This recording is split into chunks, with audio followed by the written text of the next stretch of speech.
काटता अपने पर, क्रोध जलाता अपना घर, यहाँ काटता अपने पर। क्रोध जलाता अपना घर, यहाँ काटता अपने पर। क्रोध जलाता अपना घर, यहाँ काटता अपने पर।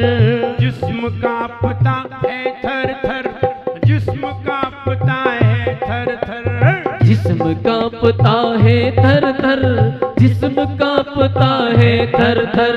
क्षमा गुणों को लाती है, जीवन को महकाती है। क्षमा गुणों को लाती है, जीवन को महकाती है। क्रोधी की बुद्धि हो, क्रोधी की बुद्धि मिटती ही जाए रे। जीवन है पानी की बूंद, कब मिट जाए रे। हो जीवन है पानी की बूंद, कब मिट जाए रे। होनी अनहोनी हो, होनी अनहोनी कब क्या घट जाए रे। जीवन है पानी की बूंद, कब मिट जाए रे। हो जीवन है पानी की बूंद, कब मिट जाए रे। जब भी किसी व्यक्ति को अपने जीवन में क्रोध आता है, समझना चाहिए कोई राक्षस आ जाता है।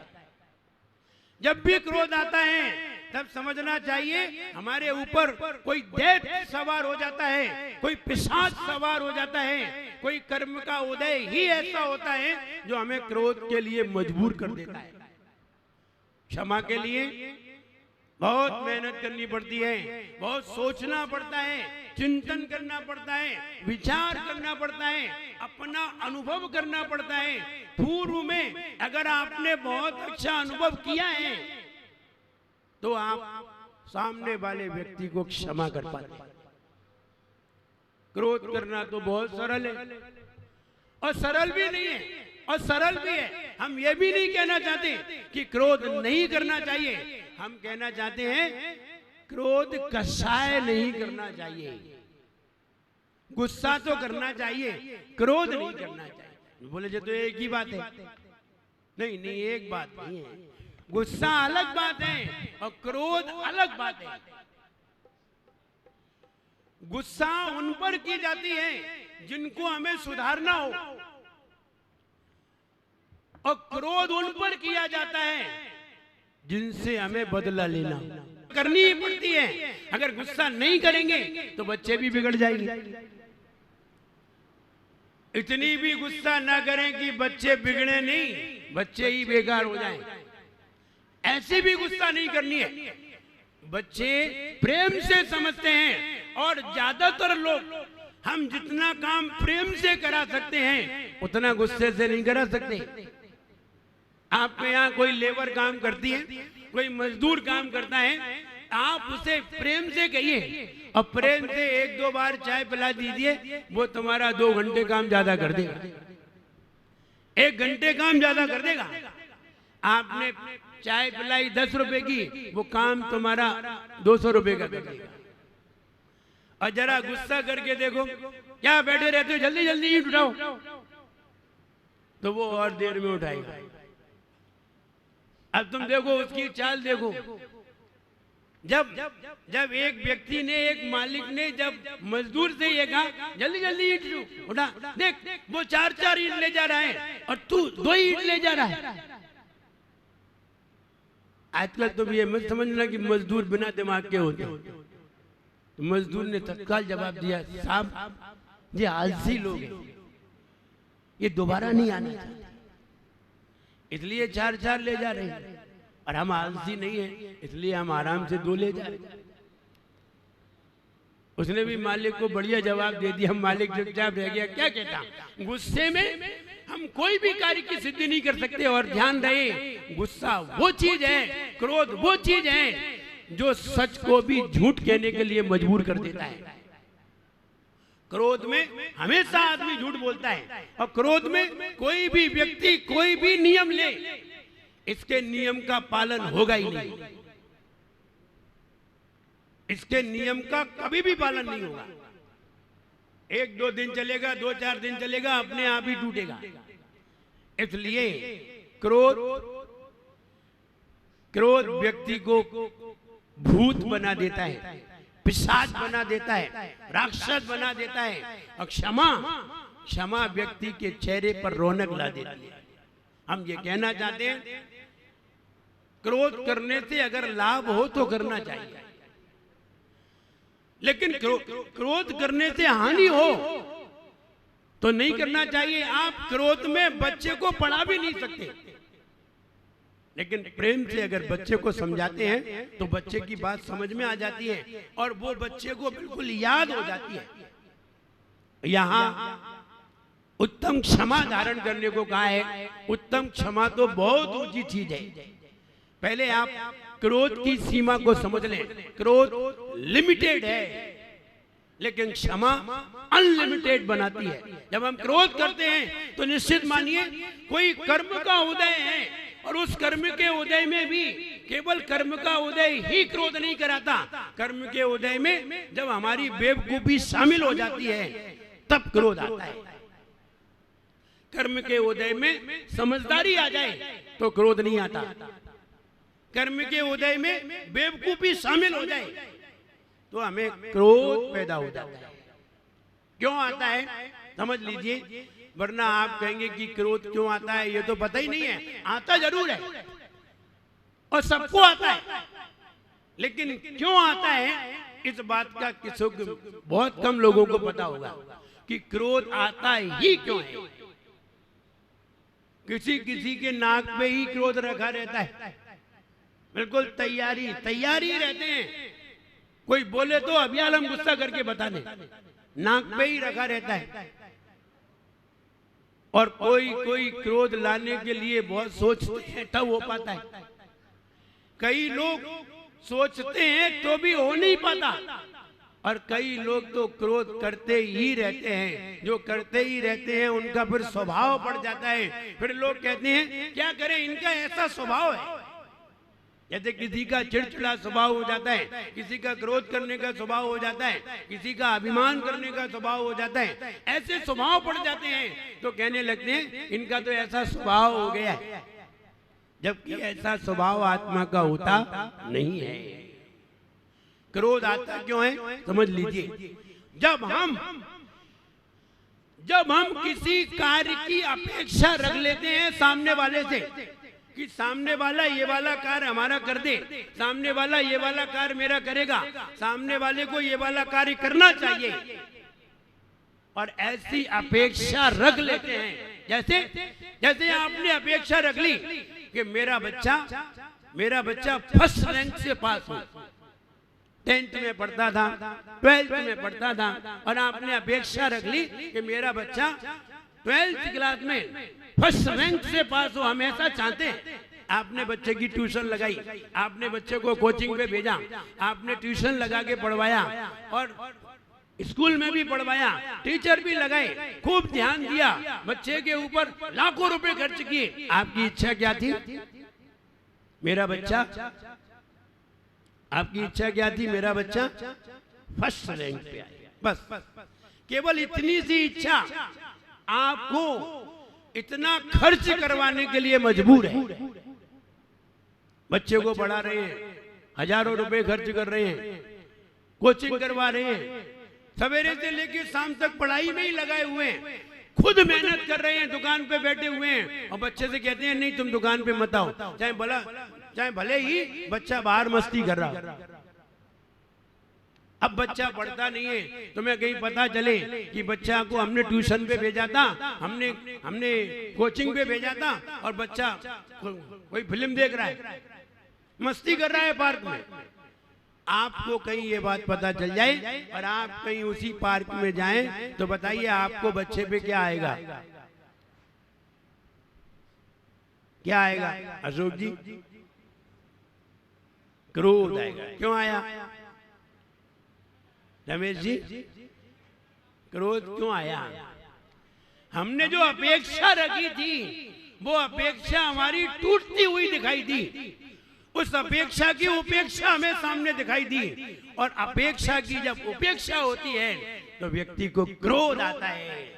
आप दुकान बंद करके घर पे आए और घर पे आकर के आप वहीं से दुकान से ही सोच रहे थे कि घर पे जाएंगे तो पत्नी थाली लगा के लाएगी और चाय भी बनाएगी, अच्छे से हवा करेगी और चाय भी पिलाएगी। और पत्नी वहां घर पे आए तो पत्नी ने तुम्हें कुछ भी, तुम्हें क्या आएगा? प्रेम आएगा, प्रेम। क्योंकि वहीं से ही सोच के चले आ रहे थे कि ऐसा होगा, ऐसा होगा, ऐसा होगा, और कुछ भी हुआ नहीं। और हुआ नहीं तो क्रोध अपने आप ही भड़क जाएगा। क्रोध आता किसको है? क्रोध क्यों आता है? जब हम कोई बात को सोच लेते हैं कि ऐसा हो और वैसा होता नहीं है। आपकी पूड़ी खाने की इच्छा थी, पत्नी ने रोटी बना दी और आपने पत्नी को यह भी नहीं बताया था कि हमें पूड़ी खाना है, वरना वो पूड़ी बना देती। जैसे रोटी बनाई वैसे पूड़ी बना देती। आपने बताया तो है नहीं, आपके मन में थी और आपने भोजन करते समय मोल ले लिया। बोलेंगे नहीं। अब आप देखो मन में क्या है? पूड़ी खाना है। आई क्या? रोटी। बताई तो है नहीं। अब तुम्हें गुस्सा आ रही, नहीं खाना रोटी। अब पत्नी कह रही है रोज तो खाते थे, आज क्या बात हो गई? आज हमने कुछ कहा भी नहीं, आज कोई कहा सुनी भी नहीं हुई है, फिर आप इतना गुस्सा क्यों कर रहे हैं? अरे वो समझे, वो कैसे समझ पाए? क्योंकि तुम क्या चाह रहे हो तुमने बताया ही नहीं। तुम पहले बता देते, फिर वो नहीं करती तो गुस्सा आती। और तुमने बताया नहीं तो भी गुस्सा आती है। अब अंदर चिड़चिड़ाहट हो रही है क्योंकि मौन, अब मौन ले लिया है तो अंदर तो गुस्सा आ रही है और वो गुस्सा धीरे धीरे चेहरे पर प्रकट होने लगी और चेहरे पर प्रकट हो रही है और प्रकट होते होते वो गुस्सा में, क्रोध में परिवर्तित हो जाती है। फिर क्रोध में कुछ भी हो सकता है। चक्रवर्ती था, चक्रवर्ती के लिए बावर्ची ने जब खीर बनाई तो खीर जब परोसी तो खीर बहुत गर्म थी, लेकिन खीर की खुशबू इतनी अच्छी थी कि चक्रवर्ती का खीर खाने का मन हो गया कि जल्दी से खा लें। और जैसे ही खीर आई तो चक्रवर्ती ने जल्दी से खाई और जैसे ही जल्दी से खाई तो उसकी जीभ जल गई, बहुत गर्म थी। जीभ जल गई तो उसे गुस्सा आ गई और गुस्सा में उसने वो खीर ही उस बावर्ची को दे मारी। खीर गर्म थी, बावर्ची जल गया, बावर्ची मर गया। जलने के कारण मर गया। उसी बावर्ची ने शुभम चक्रवर्ती को मार के रख दिया। उसी बावर्ची ने शुभम चक्रवर्ती को समुद्र में डुबा दिया क्योंकि वो व्यंतर बना। जब व्यंतर बना तो उसने समुद्र में शुभम चक्रवर्ती को ले जाकर के जबरदस्ती डुबा दिया। एक जरा से क्रोध के कारण आराम से खीर खा लेते, लेकिन हम तो ये बताने जा रहे हैं कि क्रोध इसलिए आता है जब हम कोई किसी से अपेक्षा रख लेते हैं। मेरी किसी से कोई अपेक्षा नहीं है, हमें क्रोध नहीं आता। हम समाज के बीच में रहते हैं, हमारी समाज से कोई अपेक्षा नहीं है और जब कोई अपेक्षा नहीं है तो क्रोध नहीं आएगा। और हम अपेक्षा रखेंगे कि ऐसा करना चाहिए तो हमें क्रोध आएगा जब वैसा नहीं होगा तब। आपको अपनी पत्नी पर क्रोध आ सकता है, आपको अपने बच्चे पर क्रोध आ सकता है, आपको अपने भाई पर क्रोध आ सकता है, अपनी बहन पर क्रोध आ सकता है, अपने माता पिता पर भी क्रोध आ सकता है, लेकिन पड़ोसी पे क्रोध बताओ, पड़ोसी पे आता है? नहीं। तुम्हारी पत्नी बाहर खेल रही है, तुम्हारी पत्नी बाहर खेल रही है सड़क पे और पड़ोसी की भी पत्नी खेल रही है और तुम्हें घर पे कोई वस्तु की आवश्यकता है और पत्नी खेल रही है तो तुम्हें पत्नी पे क्या आएगा? प्रेम नहीं, क्रोध आएगा, गुस्सा आएगी। तुझे खेलने की पड़ी है, हम यहाँ घर पे खड़े हैं तो तुझे खेलने की पड़ी है, गुस्सा आ जाए। अब पड़ोसी की पत्नी पे, तो पड़ोसी पे गुस्सा नहीं आता, क्यों? उस पर मेरा अधिकार नहीं है। जिस पर मेरा अधिकार होता है उसी से हम अपेक्षा रखते हैं। जिस पर मेरा अधिकार नहीं होता उस पर कोई अपेक्षा नहीं होती, इसलिए उस पर क्रोध भी नहीं आता। इसलिए आचार्यों ने कहा, आपने घर का त्याग किया, साधु ने घर का त्याग किया, तो क्रोध का भी त्याग करो, क्योंकि क्रोध भी एक परिग्रह है। केवल बाहरी वस्तु परिग्रह नहीं है, क्रोध भी एक परिग्रह है। क्योंकि बाहर 10 प्रकार के परिग्रह हैं और अंदर में 14 प्रकार के परिग्रह हैं, उसमें क्रोध है। इसलिए क्रोध करना उचित नहीं है। और करोगे किन पर? अब तुम्हारी कोई अपेक्षा ही नहीं है, तुम ये भी नहीं चाहते, तुम किसी से ये भी नहीं चाहते कि ये हमें आहार कराए या ये हमें ये वाली वस्तु लाए, ये हमारी व्यवस्था करे, ये भी नहीं चाहते। अगर आपने कहा और किसी ने नहीं किया तो भी आप उसका कुछ नहीं कर सकते। क्या कर सकते हैं? कुछ भी नहीं कर सकते। इसलिए हम ये कहना चाहते हैं कि क्रोध, अपेक्षा की जब उपेक्षा होती है तो क्रोध होता है, और जब अपेक्षा सिद्ध हो जाती है तब फिर वो बाद में विषय आएगा। हम ये कहना चाहते, क्रोध लिमिटेड है, क्रोध तुम्हें लिमिट में बनाता है, क्रोध तुम्हारा ज्ञान कमजोर करता है, क्रोध तुम्हें ज्ञान होने नहीं देता। क्षमा ज्ञान का विकास करती है। हम ये कहें कि क्रोध से हमारा शरीर कांपता है, मन कांपता है, वचन कांपते हैं, तन कांपता है, लेकिन क्षमा से सारे कर्म कांपते हैं। मन वचन का है प्रसन्न होता है और कर्म कांपते हैं। अब हम चाहे कर्म को कपाएं, चाहे मन वचन काहे को कपाएं, कुछ भी कपा सकते हैं, लेकिन मन वचन काहे कंपते हैं तो कर्म बनते हैं, और जब मन वचन काहे कंपते नहीं हैं तो कर्म कटते हैं, कर्म बंधते नहीं। और जब क्षमा करते हैं तब कर्म बंधते नहीं है। हम स्वतंत्र हैं, हम चाहें तो क्रोध कर लें और हम चाहें तो क्षमा कर लें।